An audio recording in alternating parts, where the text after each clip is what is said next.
Saludos amigos y amigas. Les habla José Gómez Cerda, director del curso online sobre la cultura dominicana. Hoy nos vamos a referir a la tercera lección de este curso que abarca el tiempo transcurrido entre 1900 a 1961. En la primera lección hablamos sobre la historia de la cultura desde los taínos, una definición de la cultura. En la segunda lección nos referimos especialmente a la cultura en la época de la restauración y de la independencia y la restauración. Esta tercera lección habla del pasado siglo, 1900, y hasta 1961. A principios del siglo pasado, llegaron al país un grupo de emigrantes que venían de islas cercanas a nuestro país, especialmente frente a San Pedro de Macorís como puerto principal. En esa época, San Pedro de Macorís era el sitio que reunía los principales ingenios y era una de las provincias más desarrolladas en la economía de nuestro país, principalmente en la industria azucarera. Esos emigrantes vinieron a trabajar en los ingenios azucareros que eran Angelina, Consuelo, Porvenir, Santa Fe, Puerto Rico y Colón. Y ellos vinieron como cortadores de caña. Esos emigrantes con el tiempo le hemos llamado cocolos, que son de las islas que vienen de cerca a nuestra isla. Esos cocolos, como llamamos ahora, tenían su propia cultura y con el tiempo nosotros hemos ido asimilando en la cultura dominicana la parte de los cocolos, especialmente en bailes, en carnavales y otras actividades culturales propias de ellos que nosotros en la cultura dominicana lo hemos asimilado y ya son parte de nuestra cultura. Después de una definición de eso, en esta tercera lección hablamos de Pedro Enríquez Ureña. Pedro Enríquez Ureña nació en 1884 en Santo Domingo y murió en 1946 en Buenos Aires, Argentina. Humanista, escritor, maestro, crítico literario, filólogo, es la más grande figura de la cultura dominicana. Hijo de la poetisa Salomé Ureña de Enríquez y de Francisco Enríquez y Carvajal. Él, junto con sus hermanos Max y Camila, forman la familia más estupenda, más excelsa que ha tenido la cultura dominicana en toda su historia. Ha sido una familia que se distinguió en todos los aspectos de la cultura dominicana. Las principales obras de Pedro Enríquez Ureña son Horas de Estudios, El Español en la República Dominicana, Obra crítica, Corrientes literarias en América Latina, Estudios sobre Richard Strauss, El modernismo en la poesía cubana, Gramática castellana, 6 ensayos en busca de nuestra expresión, La cultura y las letras coloniales en Santo Domingo. Su primer gran profesor fue Emilio Prudón, el escritor de la música del himno nacional dominicano, y naturalmente su madre, Salomé Ureña de Enríquez. Pedro Enríquez Ureña estudió en Estados Unidos, vivió en ese país, vivió en Cuba, México, España y Argentina, naturalmente en República Dominicana. Mantuvo actividad en México, España, fundamentalmente, literarias. Mantuvo una amistad con intelectuales mexicanos, en especial Alfonso Reyes. Sus conversaciones y correspondencia constituyen una joya para la literatura de América Latina. También tuvo como amigos José Vasconcelos, Amado Alonso, Ezequiel Martínez Estrada, y en la Argentina con Jorge Luis Borges, Victoria Ocampo y su alumno Ernesto Sábato. Fue miembro de la Academia Argentina de Letras. Fue un estudioso de la obra de Rubén Darío, el gran genio de Nicaragua. En 1931 fue superintendente de enseñanza en la República Dominicana. Pedro Enríquez Ureña es la máxima expresión literaria en la cultura de nuestro país. En esta lección también, la tercera lección del curso online sobre la cultura dominicana, tratamos sobre grupos culturales.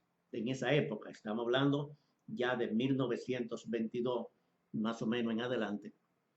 Y uno de los primeros grupos que surgió fue el bedridismo. Jules Bedrin era un piloto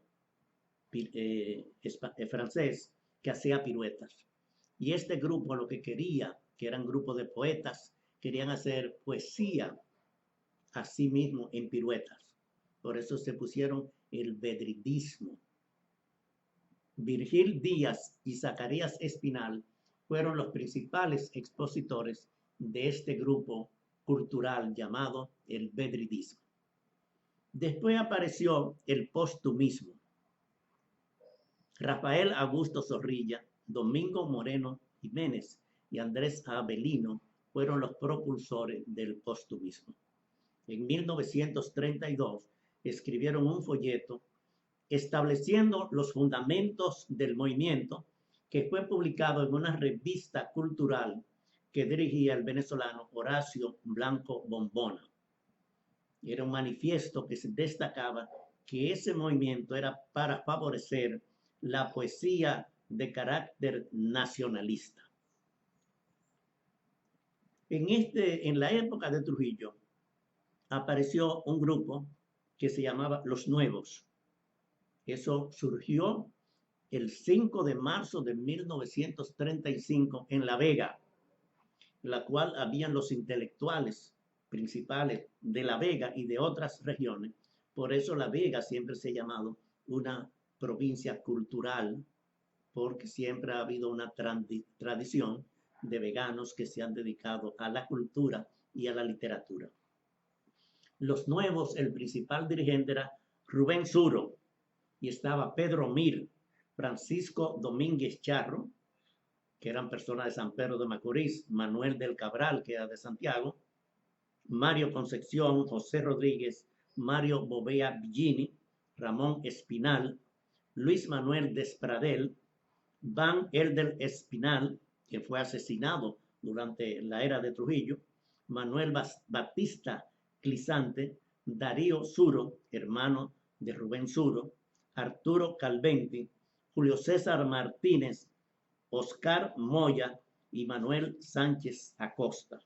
Ese grupo, Los Nuevos, fue un grupo literario muy importante en la época, la década del siglo pasado, la tercera década del año. Después apareció la poesía sorprendida en octubre de 1943. Comenzó como una revista literaria que se llamaba precisamente La Poesía Sorprendida. La poesía sorprendida siempre estuvo ligada a un grupo que se llamó Triálogos, en la cual eran dirigidos por los poetas Alberto Baeza Flores, un chileno que vivió muchos años aquí, Domingo Moreno Jiménez y Mariano Lebrón Savillón. Esos eran los triálogos, ese era el trío de poetas que trabajaban en forma conjunta. Junto con ellos también estaba Franklin Mieses Burgos, Freddy Gastón Arce, Eugenio Fernández Grandel, un poeta y escritor español que vivió muchos años aquí, que escribió poesía. El grupo de la poesía sorprendida decía que era una poesía con el hombre universal. También estaban Rafael Américo Enríquez, Aida Cartagena Portalatín, Manuel Rueda y Manuel Valerio. En el curso también se presenta un trabajo hecho por el escritor José Rafael La Antigua, que está vivo, actuando, que fue ministro de Cultura 2 veces, que es un trabajo de La Antigua sobre los triálogos, explicando qué era el grupo de los triálogos. En esta lección también hablamos sobre Juan Bosch. Juan Bosch es una persona dedicada a la narrativa social realista. Escribió 50 obras de cuentos o novelas. Entre ellos los más destacados se llaman Cuentos escritos en el exilio, La Mañosa, El oro y la paz, Hostos el sembrador, Clases sociales en la República Dominicana. En 1939 fue fundador del Partido Revolucionario Dominicano y en 1962 fue electo presidente de la República. Juan Bosch es una de las figuras más destacadas en el cuento, no solamente a nivel nacional, sino a nivel internacional. Después de Horacio Quiroga, que es el mejor escritor de cuentos de América Latina, Juan Bosch tiene un sitio de privilegio en América Latina como cuentista literario. Hay que saber que aquí también en este curso se presenta un video sobre Juan Bosch que se llama El Camino de la Historia y tiene 3 capítulos. Y los que participan habrán apreciado, han visto que es toda la historia, trayectoria literaria de Juan Bosch.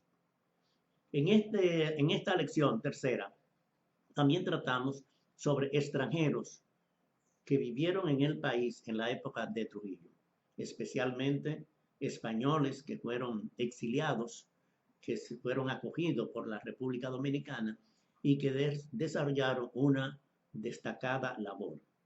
Entre ellos, Jesús de Galíndez, que escribió el libro La Era de Trujillo, que le costó la vida, que fue asesinado y fue un destacado intelectual español que vivió aquí en la República Dominicana.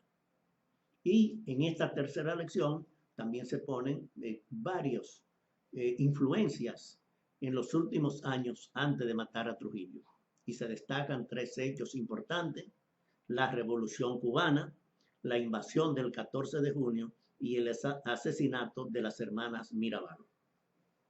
Esta tercera lección termina en 1961 y después de esta lección, entonces vienen, en la cuarta lección, se destaca qué va a pasar después de 1961 en adelante en materia de cultura en la República Dominicana.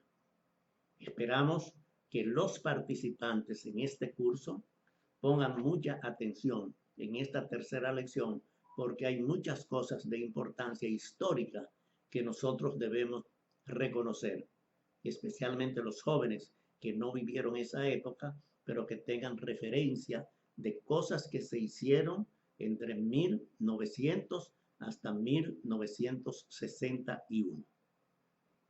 Este es un resumen de la tercera lección. Cada participante ha recibido un documento, ha recibido alrededor de 20 videos sobre los temas que hemos tratado aquí y que eso es de exclusividad para los participantes en los cursos online.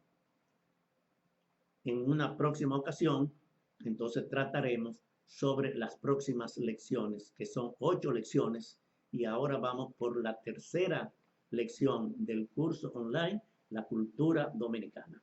Hasta luego.